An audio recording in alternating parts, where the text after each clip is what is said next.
नमस्कार प्रिय मित्रों। रात्रि बीत गई। जब प्रातःकाल हुआ तो आकाश में उषा की लालिमा फैलने लगी और सारा अंबर रक्तिम दिखाई देने लगा।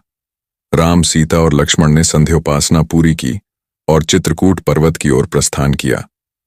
रास्ते में जब चित्रकूट के ऊंचे ऊंचे शिखर दूर से दिखाई देने लगे तो राम ने सीता से कहा, हे मृगलोचनी, देखो, पलाश के ये पुष्प जलते हुए अंगारों की तरह चमक रहे हैं और पूरे वन को अलंकृत कर रहे हैं।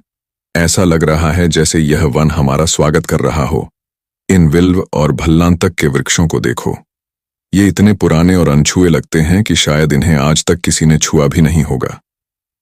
फिर राम लक्ष्मण की ओर मुड़कर बोले, लक्ष्मण, देखो, इन पेड़ों पर मधुमक्खियों ने कितने बड़े बड़े छत्ते बना रखे हैं।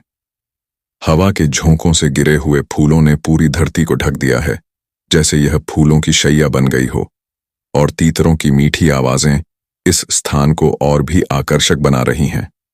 मेरे विचार से चित्रकूट का यह स्थान हमारे निवास के लिए एकदम उपयुक्त है। हमें यहीं अपनी कुटिया बनानी चाहिए। तुम्हारा इस बारे में क्या विचार है? लक्ष्मण ने तुरंत सहमति जताते हुए कहा, प्रभु, मेरा भी यही मानना है कि यह स्थान हमारे रहने के लिए पूरी तरह उपयुक्त है। सीता ने भी दोनों के विचारों का समर्थन किया। कुछ समय बाद वे टहलते हुए महर्षि वाल्मीकि के आश्रम पहुंचे। राम ने महर्षि को प्रणाम किया और अपना परिचय देते हुए कहा, हम पिता की आज्ञा से 14 वर्षों का वनवास करने आए हैं।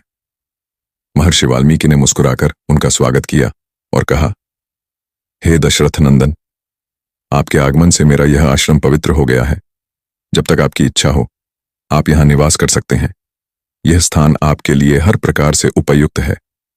राम ने अर्षि के आतिथ्य के लिए आभार व्यक्त करते हुए कहा, हे महर्षि, आपका यह आश्रम हमें बहुत प्रिय है, परंतु मैं नहीं चाहता कि यहां रहने से आपकी तपस्या में कोई विघ्न उत्पन्न हो।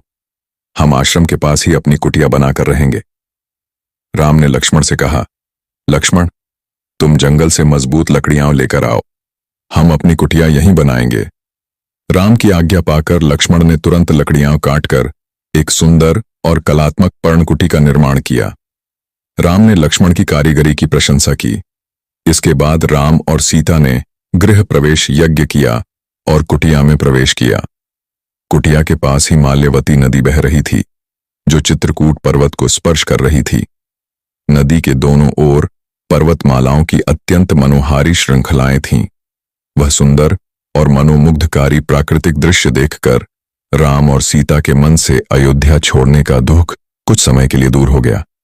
चारों ओर पक्षियों की मधुर ध्वनियां गूंज रही थीं। विभिन्न रंगों के फूलों से सजे पेड़ और लताएं उस वन को स्वर्ग सा सुंदर बना रहे थे। सीता ने उस रमणीय वातावरण को देखकर कहा, यह शांत और सुखद वन अपने सौंदर्य और शांति के कारण राजमहल से भी अधिक सुखद प्रतीत हो रहा है। इस प्रकार राम, सीता और लक्ष्मण ने चित्रकूट के इस सुरम्य वन में अपने नए जीवन की शुरुआत की। दोस्तों, अगर आपको हमारी ऐसी रोमांचक और मजेदार कहानियां सुनना पसंद है तो हमारे चैनल को सब्सक्राइब जरूर करें ताकि आप एक भी कहानी मिस न करें। हर कहानी आपको एक नई दुनिया में ले जाएगी, जहां शौर्य, वीरता और रोमांच का संगम होगा। तो देर किस बात की, अभी सब्सक्राइब करें और हमारे साथ इस अद्भुत सफर का हिस्सा बनें।